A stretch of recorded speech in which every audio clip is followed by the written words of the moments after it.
Vamos a conversar de esto con Javier Zajuria, abogado politólogo también, profesor de la Queen Mary University of London, conectado a esta hora desde Londres. ¿Cómo está, profesor? Muy bien, muy bien. Primero, ¿cómo se sintió ayer la jornada?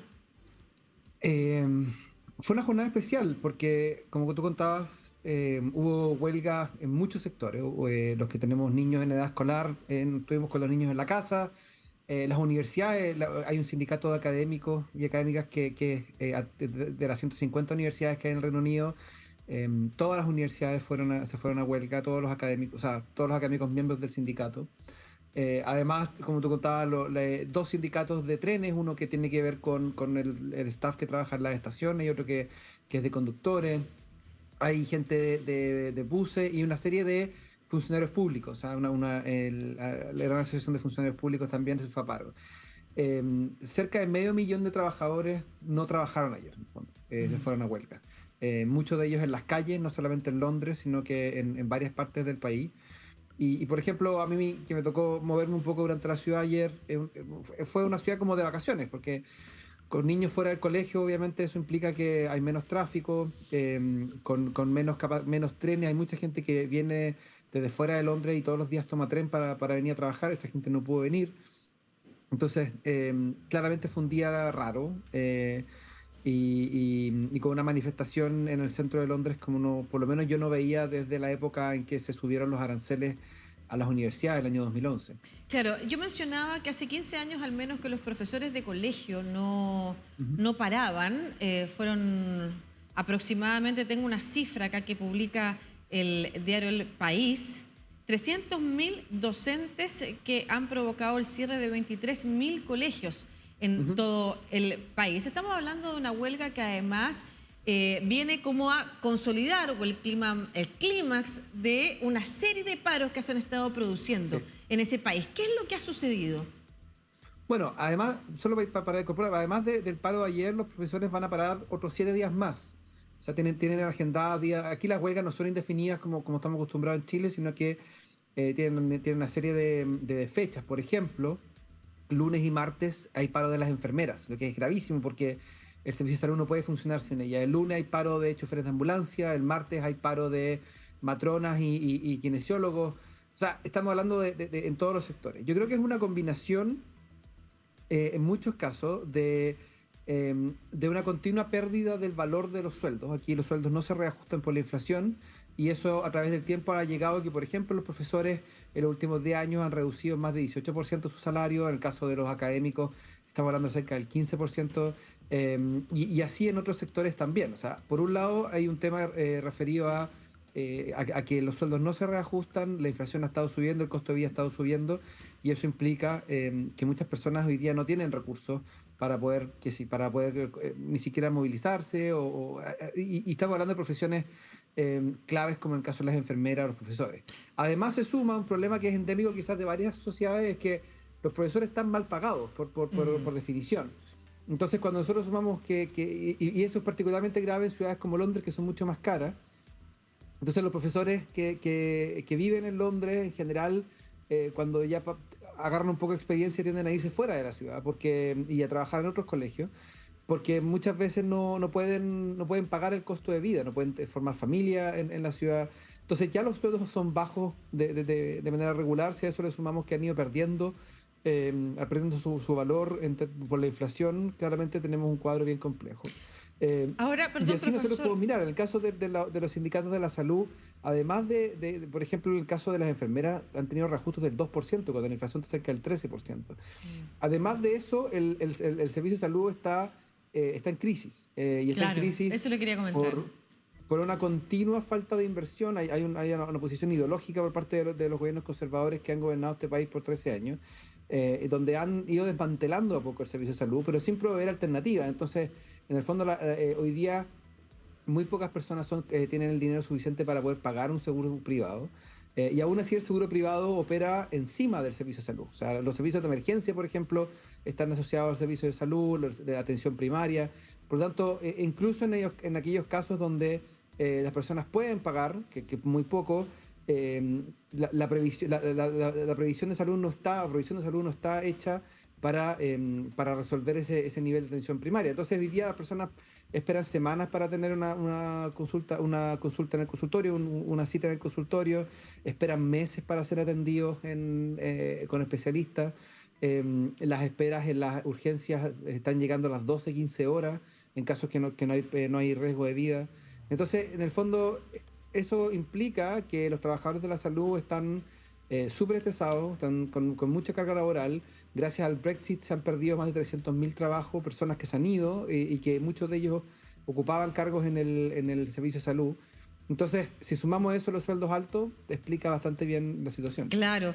Y parte de lo que usted señala también tiene que ver con este sector de lo público, ¿no es cierto?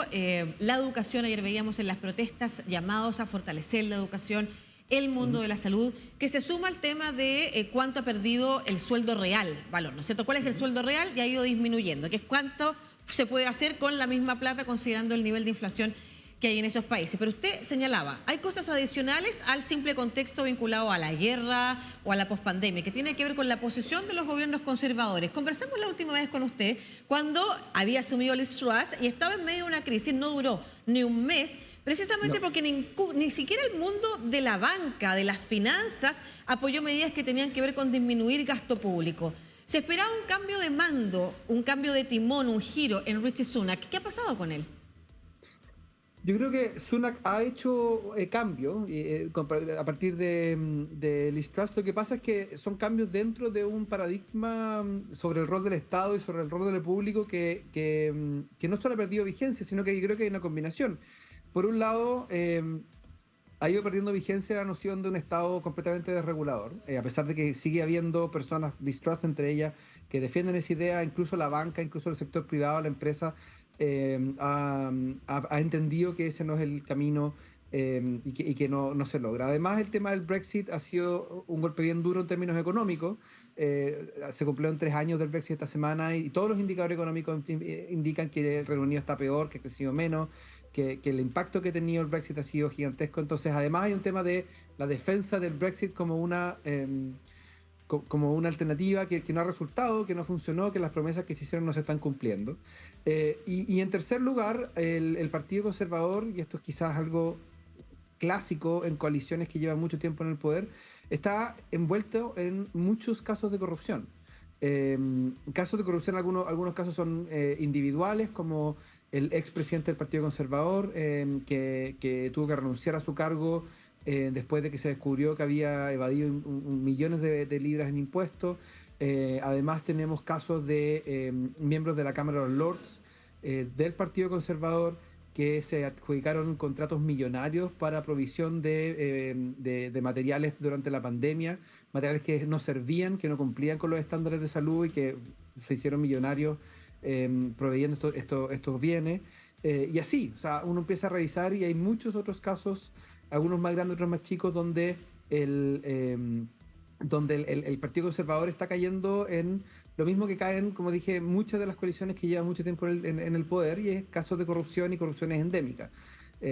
La suma de esos elementos yo creo que hace muy difícil la salida y hace muy difícil que cualquier primer ministro del partido sea capaz de promover. Aquí lo que los sindicatos empezaron a llamar ayer, y que de esta forma va a agarrar fuerza, es que debe convocarse elecciones generales. Ahora, no se ve una razón para que el gobierno convoque elecciones, al menos no política, porque sabe perfectamente que de convocarse elecciones van a sufrir una derrota muy dura. Sí, le quería preguntar por lo mismo. Cuando vimos la crisis de Liz Truss, que insisto, no alcanzó a durar un mes, uno de los llamados era precisamente elecciones generales, porque el Partido Conservador había perdido mucho apoyo en la ciudadanía y los laboristas estaban creciendo como nunca en el último tiempo. Y además hablaba de una crisis que, como usted señala, de un partido que lleva mucho tiempo en el gobierno, pero que este último tiempo ha tenido prácticamente 5 primeros ministros en una década. O sea, no se ha sostenido como anteriormente era sostenible el cargo.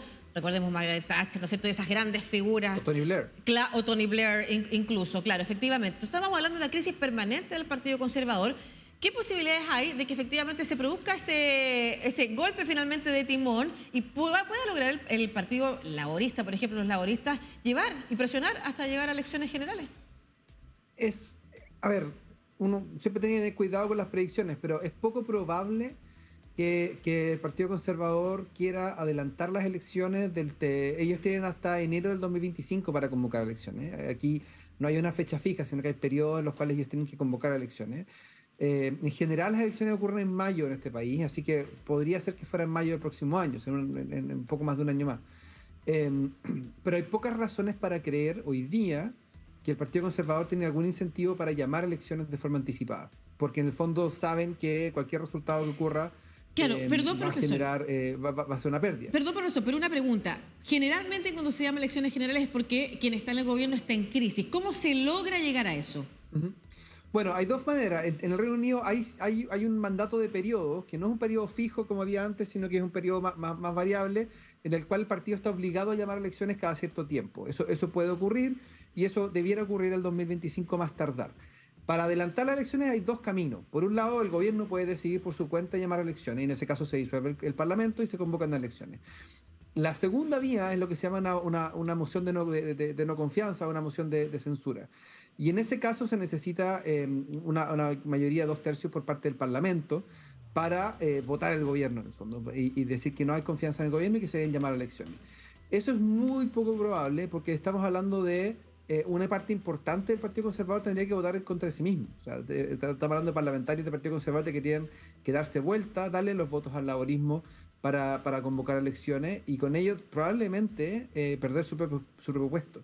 Entonces es muy difícil. Es más probable que ocurra, o sea, no es más probable. De ocurrir una anticipación de las elecciones, mi impresión es que es más fácil que eso ocurra porque la crisis política llega a un punto en el que el gobierno no es capaz de movilizar nada, de movilizar recursos, de hacer cualquier cosa. Perfecto. Pero eso no creo que se logre con votos en el Parlamento. Yo creo que es más factible en la crisis social que estamos viviendo ahora.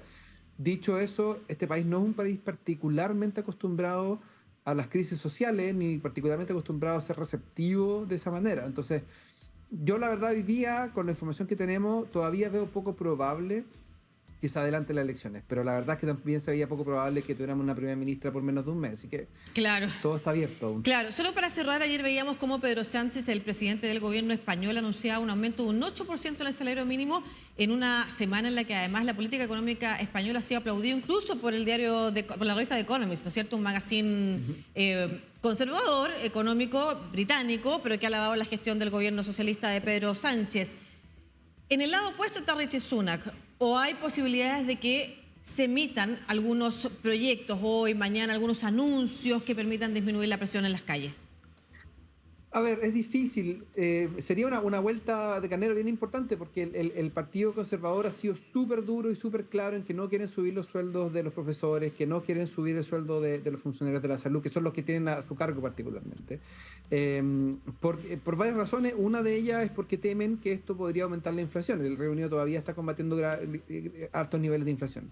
Más allá de la razonabilidad económica de ese argumento, hay una pregunta que tiene que ver con la percepción pública y cuando uno ve que la percepción pública es que hay miembros del Partido Conservador ahorrando o evadiendo millones de libras en el impuesto, es difícil que el partido tenga la legitimidad para promover la idea de que subirle el sueldo a los peor pagados del sector público va a generar algún tipo de impacto en la inflación. No, estoy hablando no de la racionalidad económica, sino del punto de vista de las percepciones. Entonces es difícil pensarlo. Ahora también hay que ver otra cosa. La educación y la salud, que son los temas quizás donde el gobierno tiene más capacidad de maniobra, operan de forma descentralizada. O sea, a pesar de que la negociación salarial se hace de forma centralizada con el gobierno, los recursos y los presupuestos se manejan de formas descentralizadas a nivel de las autoridades locales o a nivel de agrupaciones que se llaman para el caso de los sistemas de salud. Entonces, si es que el gobierno sube los sueldos y los reajusta, pero no provee los recursos a estas organizaciones intermedias, en el fondo muchos de ellos pueden llegar a la quiebra. O sea, muchos directores de colegio básicamente están diciendo que ellos apoyan la huelga, que felices de que se le aumente el sueldo a los profesores, pero que si no se le entregan los recursos para hacerlo, el colegio tiene que cerrar. Y eso es aún más grave. Entonces no es simplemente que el Estado o que el gobierno británico diga que va a aceptar a subir los sueldos, sino también que tiene que estar dispuesto a entregar esos recursos a las autoridades locales para que hagan el cambio, sino Claro. es ponerle más presión a gobiernos locales que llevan 12, 13 años perdiendo presupuesto. Qué impresionante lo que hace la poca capacidad de flexibilizar una postura, como usted señalaba, ideológica, de entender cuáles son los contextos, los tiempos, de estar rígido en una mirada que hoy tiene entonces, como vemos en las imágenes, al Reino Unido, con muchos sectores separando como no habían existido en los últimos 10 años o más, como el gremio de los profesores, como las escuelas cerradas, como el correo, como las enfermeras las próximas semanas que vienen, en fin, una serie de sectores que son críticos para la ciudadanía, parando en contra de los bajos salarios, la mala calidad de vida, el bienestar, ¿no es cierto?, que se ha perdido en sociedades, mientras al lado además la información es completamente distinta, con una mirada completamente diferente, ha logrado sostener la economía, revitalizarla, anunciar el aumento del sueldo mínimo, por ejemplo, en el caso de España, pero en contexto una cosa de base y que cruza tanto a laboristas, entiendo, como a conservadores, que es la idea de seguir defendiendo el Brexit, que ha sido realmente malo en términos de indicadores para el Reino Unido, pero que no se asoma alguna voz crítica que logre articular el poder para que eso efectivamente pudiera revertirse.